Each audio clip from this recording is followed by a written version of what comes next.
everybody! My warmest greetings to all of you. This is Miss Nichar and welcome back to Nichar's Educational Studio.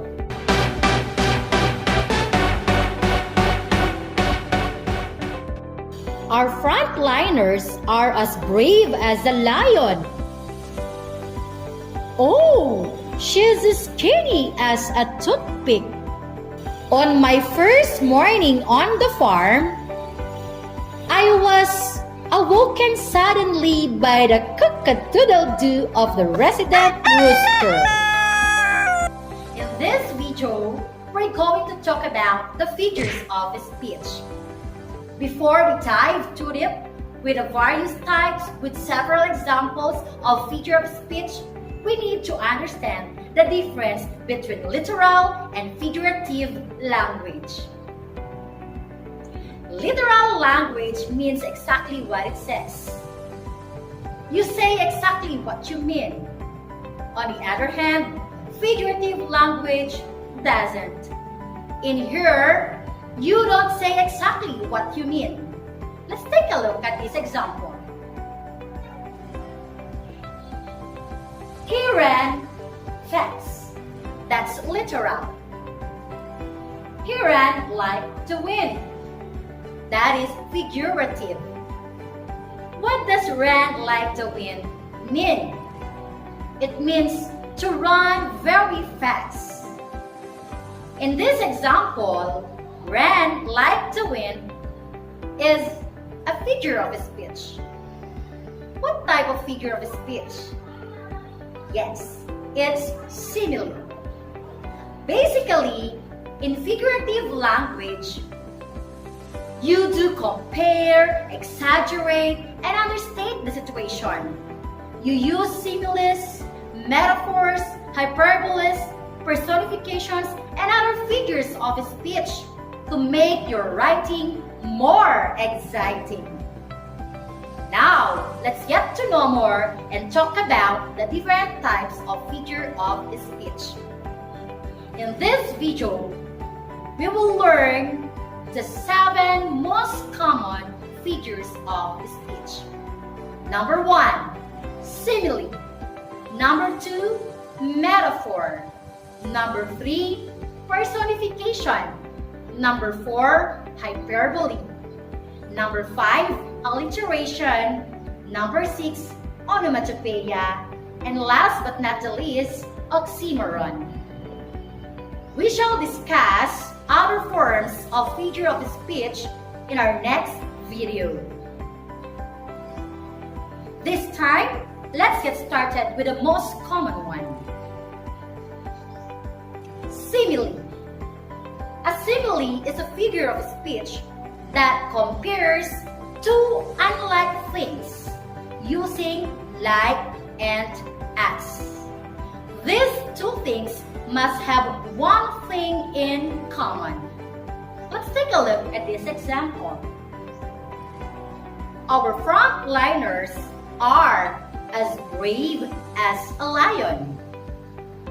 Here, we are comparing two unlike things, frontliner and lion, using the word as. And what is one thing that is common between both of them? It is bravery. So here, as brave as a lion is a simile. Let's have another example. The noise is like music to my ears. Here, we are comparing two different things, noise and music. The comparison is indicated by the word like. And what is one thing that is common between both of them? Noise produces sounds. Same is true with music. Let's have one more example. When someone says, he is as busy as a bee. In this example, we are comparing someone's level of energy to a fast-flying bee. He is as busy as a bee. A boy or a man is compared with a bee using the word as. It means he is working hard, as bees are known to be extremely busy. As busy as a bee is an example of a simile. Let us move on to the next type of feature of speech. Metaphor. Unlike simile, a metaphor is a feature of speech that compares two unlike things without using like or as. Let's look into our previous example of simile and let's try to convert it into metaphor. The noise is like music to my ears. That is simile. When we convert the sentence into metaphor, we just remove like and say, the noise is music to my ears. Let's look into some more examples of metaphor. The world is an apple. He is a couch potato. This refers to someone who sits and does nothing. She is such an airhead. Airhead implies she is not smart or doesn't think well. From the given examples, we can say that a simile is more direct comparison of two things, while a metaphor is indirect comparison. Now, let's look into the next type of feature of speech, personification. Personification is a feature of speech that gives human traits or qualities, emotions or feelings, and even actions to things that are non-human, like animals or objects and even ideas. Let us look into these examples. The flowers dance in a gentle breeze. Next, the leaves dance in the wind. In the two given examples, flowers and leaves don't dance. Humans do. The flowers and the leaves are both non-human objects and are given human characteristic, the ability to dance. Let's have one more example to make things even clearer. The angry flood waters slapped the house. People get angry, not flood waters.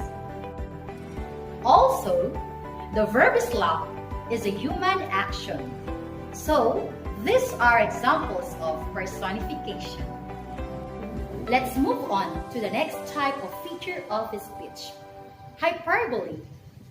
A hyperbole as a feature of speech uses exaggeration to add a dramatic meaning to the sentence.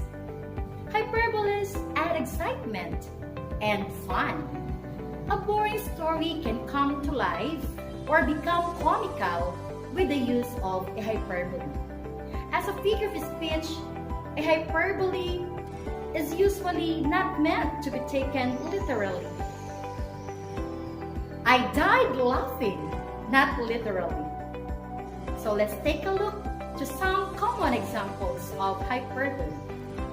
First, this car goes faster than the speed of light. Wow, it's unbelievable and impossible, right? Another example, I am so hungry, I could eat a horse. One more example, this bag weighs a ton.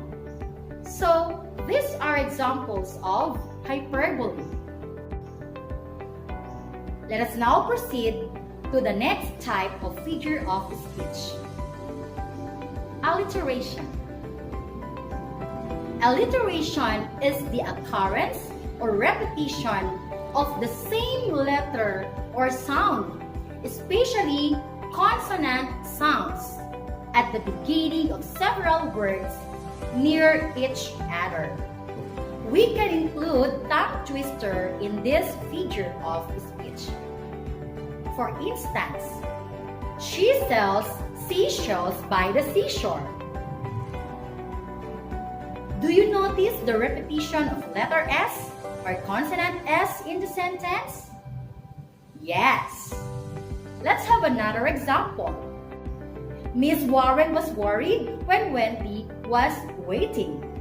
Do you notice the repetition of letter W or consonant W in the sentence? Of course, yes. This time, let's have one more tongue twister. Peter Piper picked a peck of pickled pepper. A peck of pickled pepper Peter Piper picked. If Peter Piper picked a peck of pickled pepper, where's the peck of pickled pepper Peter Piper picked? Do you notice the occurrence or repetition of letter P in the tongue twister? One more. Peter Piper picked a peck of pickled pepper. A peck of pickled pepper Peter Piper picked. If Peter Piper picked a peck of pickled pepper, where's the peck of pickled pepper Peter Piper picked? Alliteration sounds exhilarating, right? We're down to the last two common types of figure of speech: onomatopoeia and oxymoron. Onomatopoeia makes words from sounds. It is the use of words that imitate the sounds associated with the objects or actions they refer to. On my first morning on the farm, I was awoken suddenly by the cook-a-doodle-doo of the resident rooster. Cook-a-doodle-doo is a sound associated with a rooster. Let's have another example. Father burped loudly after dinner. Burp is a noise made by air released from stomach through the mouth. Onomatopoeia is a word that sounds like the noise it describes. Let's look into another example. The snake hissed at me as I got closer. What is the sound of a snake? It is hiss. In this sentence, we are using the sound of a snake hiss. It is an example of onomatopoeia. Let's have one more example. The tick-tock of the clock made the party stop. Tick-tock is a sound associated with an object, clock. So these are examples of onomatopoeia. Let's look into the last type of figure of speech that we'll be learning in this video. Oxymoron. Oxymoron is a type of figurative language that is apparently contradictory terms or contrasting ideas that are combined to produce a spatial effect. Let's look into some examples of oxymoron. Their wedding was an open secret. Here we can see two opposite words used in the same sentence: open and secret. Open secret is an example of oxymoron. Next example. There is a real love-hate relationship developing between the two of them. Obviously, this example contains a combination of two contrasting terms, love and hate. So this one is an oxymoron. Let's have one last example to make things clear. This is a genuine imitation Louis Vuitton bag. Here, we can see two opposite words used in the same sentence: genuine and imitation. When we say genuine, it means original or authentic, right? If it's genuine, then it cannot be imitation. If it is imitation, then it cannot be genuine. Thus, genuine imitation is an example of oxymoron. Finally, we're done discussing some common types of figure of speech. This time, I'll share you an easy trick to remember the 7 common types of figure of speech using the acronym SHAMPOO. S in our shampoo is SIMILE. H stands for hyperbole. A for alliteration. M for metaphor. P for personification. O for onomatopoeia. And the last O for oxymoron. Don't forget your shampoo. Thank you for watching this video. I hope you found this one useful in understanding figures of speech. Until next time, bye!